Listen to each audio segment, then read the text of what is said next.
Çekiyor kanka. Evet evet. Hissediyorum. Geliyor. Adın ne ya? Adın ne?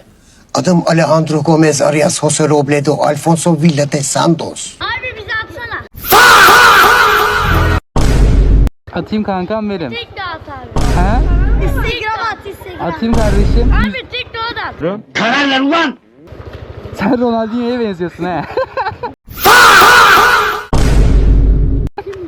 Merhabalar, ismim İbrahim Yılmaz. 14 milyon takipçim var. Beni YouTube'da görüyorum. YouTube'da görüyorum. Görüyor musun? Şüpheli. Yemin ederim ki görüyorum. Yemin ederim ki görüyorum abi. Tamam. İnandım tamam.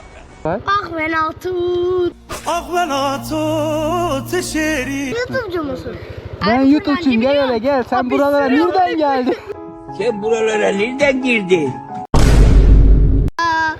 Mage, mage, kako. Gerçekten Kako, kako.